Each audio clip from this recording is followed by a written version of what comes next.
Good morning, girls, and welcome to our online teaching class 11th standard.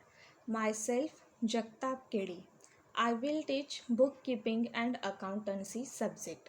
My educational qualification is MCOM B.Ed. First of all, I would like to congratulate to every student you select the commerce stream. This commerce stream, our account subject, is the most important subject. This commerce faculty many opportunities, professional courses or way for your career oriented. For example, CA means Chartered Accountant, CS means Company Secretary, Accountant, Banking Sector, Lecturer, etc. So our commerce field very interesting and practically filled. So let's start our lecture.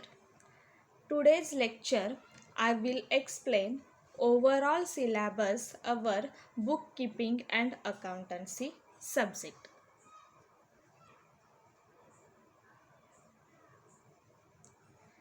हे आपलं bookkeeping and accountancy या सब्जेक्टचं textbook आहे.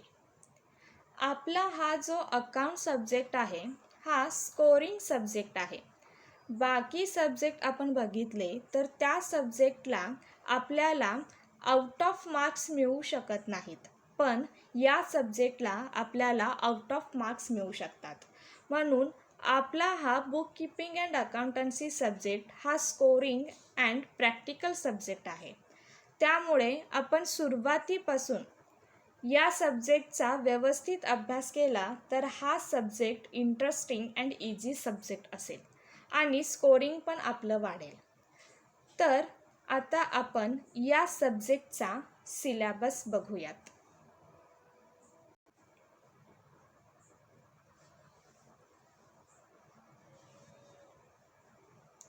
या सब्जेक्टमध्ये आपल्याला total 10 chapter दिले आहेत. म्हणजे या 10 चॅप्टरमध्ये आपला 11th स्टँडर्डचा सिलेबस कव्हर होतो. आता हे चॅप्टर आपण बघूयात.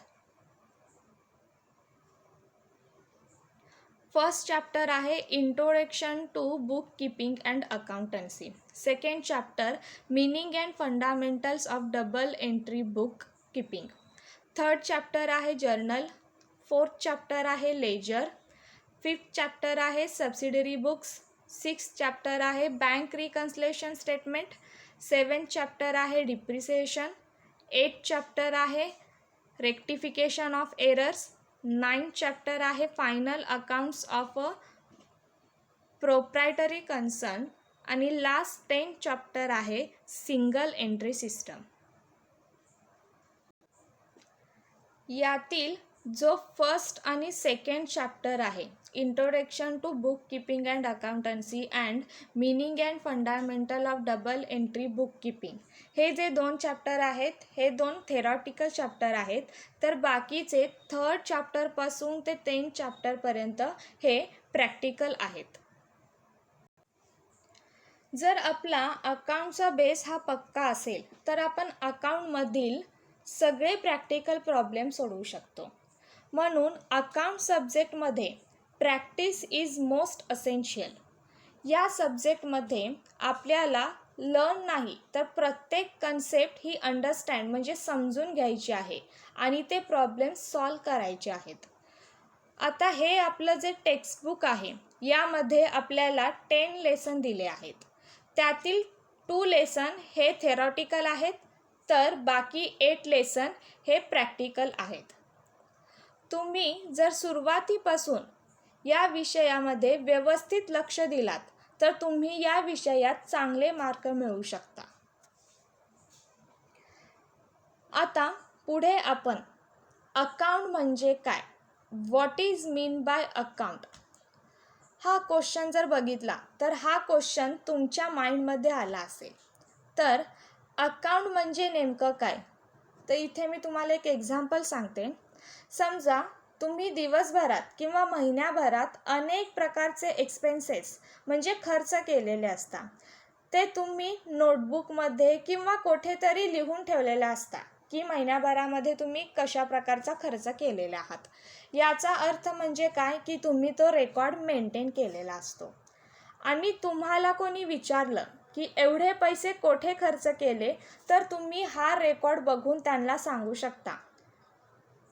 आता हा खर्च तुम्ही कशावरून सांगितला, कारण त्याचा तुम्ही रेकॉर्ड मेंटेन केला म्हणून सांगू शकलात.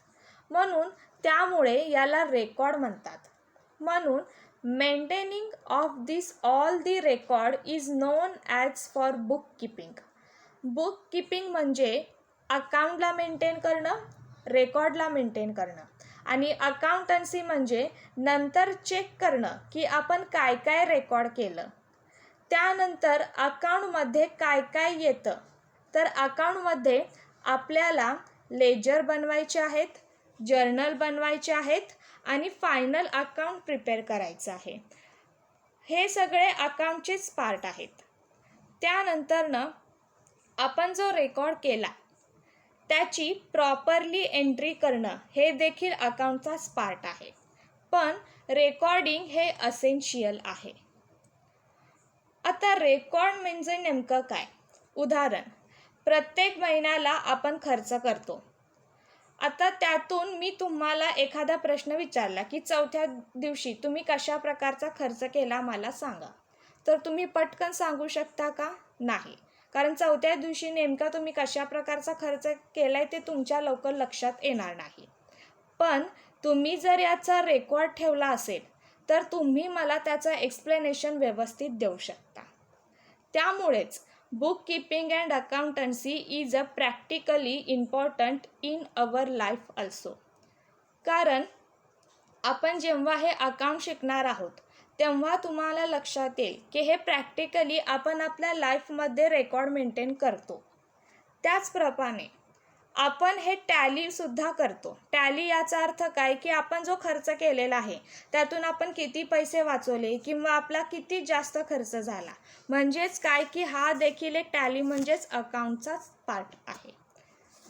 म्हणजेच याला काय म्हटलं जातं? अकाउंट असं म्हटलं जातं. आता आपण बुक कीपिंग अँड अकाउंटन्सी या सब्जेक्टचे टॉपिक वाईज आपण बुक कीपिंग अँड अकाउंटन्सी या सब्जेक्टमधील आपण टॉपिक वाईज प्रत्येकाचं काय करूया? इंट्रोडक्शन बघूयात. आणि प्रत्येक लेसनमध्ये आपल्याला नेमकं काय शिकायचं आहे ते बघूयात. आता आपण फर्स्ट चॅप्टर बघूया, introduction to book keeping and accountancy. या टॉपिकमध्ये आपल्याला बुक कीपिंगचं मीनिंग, त्याची डेफिनेशन, त्याचे फीचर काय आहेत, त्याचे इम्पॉर्टन्स काय आहेत, त्याची युटिलिटी आणि त्याचप्रमाणे अकाउंटन्सी म्हणजे काय, म्हणजे हा सगळा पार्ट आपण डिटेलमध्ये बघणार आहोत.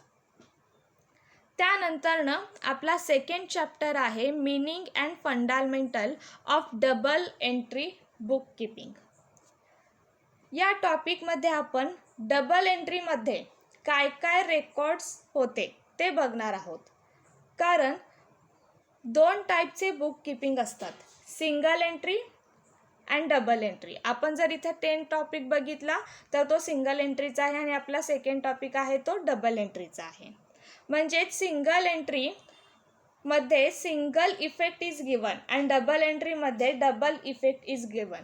म्हणजे या टॉपिकमध्ये आपण त्याचं meaning, fundamental of double entry आणि त्याचबरोबर त्याचे टाईपसुद्धा हे डिटेलमध्ये बघणार आहोत. त्यानंतर ना आपल्याला थर्ड टॉपिक दिलेला आहे जर्नल. या टॉपिकमध्ये आपण जर्नल एंट्रीज बघणार आहोत. जर्नल बुक कीपिंगचा जो रेकॉर्ड असतो तो आपल्याला जर्नलमध्ये पोस्ट करावा लागतो.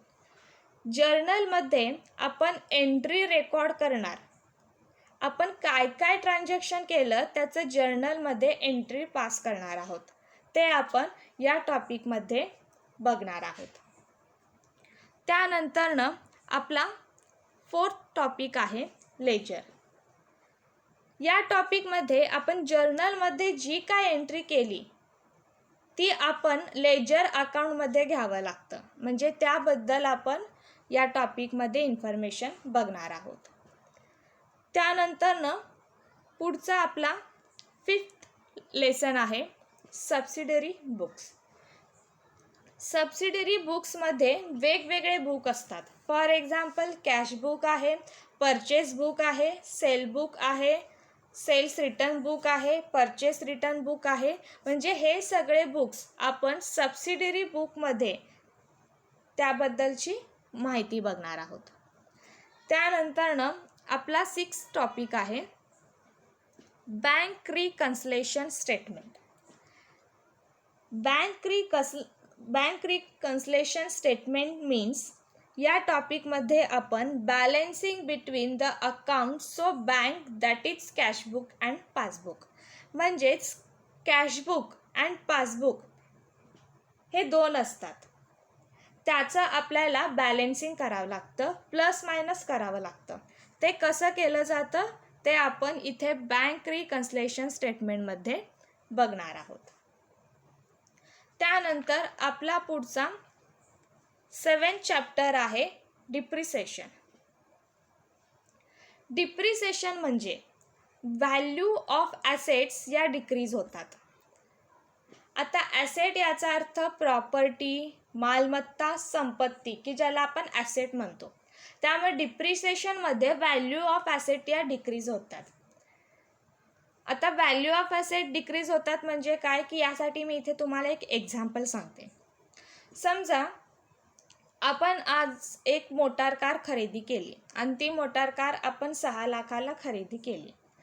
आता तीच कार जर मी उद्या जाऊन सेल केले म्हणजे विकले तर मला त्या 6 लाखापेक्षा जास्त किंमत किंवा 6 लाख एवढी त्या कारची किंमत मिळू शकते का जर मी ती कार उद्या विकली तर? नाही. कारण ती वस्तू जरी नवीन असली तरी आपण आजची वस्तू जर उद्या घेतली तर आपण ज्या किमतीला ती वस्तू खरेदी केलेली आहे त्या एवढी किंमत किंवा त्यापेक्षा जास्त किंमत ही कधीच मिळत नसते. त्यापेक्षाही कमीच किंमत मिळत असते. म्हणजेच काय की त्या कारवर ते डिप्रिसिएशन चार्ज केलं जातं. आता हे डिप्रिसिएशन म्हणजे काय किंवा ते डिप्रिसिएशन कसं चार्ज केलं जातं त्याच्या मेथड्स काय आपण या टॉपिकमध्ये डिटेलमध्ये बघणार आहोत.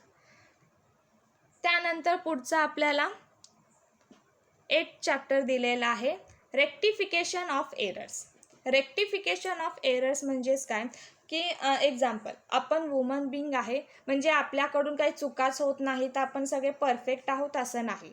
आपल्याकडून सुद्धा काही चुका होत असतात. पण कम्प्युटर हे जी की एक टेक्नॉलॉजी आपण वापरत असतो किंवा आपण जे सॉफ्टवेअर यूज करत असतो. आता हे कम्प्युटर कोणत्याही प्रकारचं मिस्टेक करत नसतं. तर कम्प्युटरमध्ये आपण एंट्री करताना रॉंग केली तर कम्प्युटर तीच एंट्री ॲक्सेप्ट करणार आणि जेव्हा आपण आपल्या डाटाचं प्रिंटआउट काढतो तेव्हा त्यामध्ये आपल्याला आपण रॉंग केलेली एंट्री तिथं दिसणार. याचा अर्थ तिथं कम्प्युटरची मिस्टेक नसती तर तिथे आपली मिस्टेक असते. त्यामुळे अशा चुका जर आपल्याकडून झाल्या तर त्याला एरर म्हणतात. त्यामुळं ते एरर फाइंड आउट करण्यासाठी रेक्टिफाय करून ते करेक्ट करावं लागतं. तेच आपण रेक्टिफिकेशन ऑफ एरर्समध्ये बघणार आहोत. त्यानंतरनं पुढचा आपला 9th चॅप्टर आहे final accounts of a proprietary concern. आता या फायनल अकाउंटमध्ये आपल्याला काय शिकायचं आहे की यामध्ये आपण trading account, profit and loss account आणि बॅलन्स शीट या अकाउंटबद्दल आपण इथे डिटेल माहिती घेणार आहोत. आणि शेवटचा चॅप्टर आहे आपला single entry system. Single entry system म्हणजे ज्याप्रमाणे आपण 2nd टॉपिक बघितला डबल एंट्री सिस्टीम तशाच प्रकारचा आपला पुढचा शेवटचा 10वा टॉपिक आहे सिंगल एंट्री सिस्टीम. या टॉपिकमध्ये आपल्याला ड्युअल इफेक्ट एंट्रीबद्दल अभ्यास करायचा आहे. जसे की आपण 2nd टॉपिकमध्ये डबल एंट्रीबद्दल अभ्यास करणार आहोत तसेच या टॉपिकमध्ये आपण सिंगल एंट्रीबद्दल अभ्यास करणार आहोत. म्हणजे आपल्या 11वीच्या book keeping and accountancy subject हा जो आहे या सब्जेक्टमध्ये ओव्हरऑल आपल्याला हे 10 टॉपिक दिलेले आहेत. हे 10 टॉपिकचा आपण व्यवस्थितरित्या अभ्यास केला तर आपल्या 11वीचा जो बुक कीपिंग अँड अकाउंटन्सीचा सब्जेक्ट आहे त्याचा सिलेबस या 10 टॉपिक थ्रू काय होतो, कंप्लीट होतो. त्यामुळे जर आपण सुरुवातीपासून प्रत्येक कन्सेप्ट समजून घेतली, वेळोवेळी त्या प्रॉब्लेम सोडवण्याची आपण प्रॅक्टिस केली तर हा सब्जेक्ट आपला सर्वात इझी सब्जेक्ट असेल आणि तुम्हाला या विषयामध्ये खूप चांगल्या मार्काने पाससुद्धा होता येतं. म्हणजे अशा प्रकारे आपल्याला हे 10 टॉपिक दिलेले आहेत आणि या 10 टॉपिकमध्ये आपल्याला अशा प्रकारे अभ्यास करायचा आहे. So this is overall syllabus of our bookkeeping and accountancy subject. This is a 11th standard bookkeeping and accountancy subject syllabus. So I hope you all understand these 10 topic introduction syllabus. So next lecture we are learn about first chapter, Introduction to Bookkeeping and Accountancy. Thank you for listening me.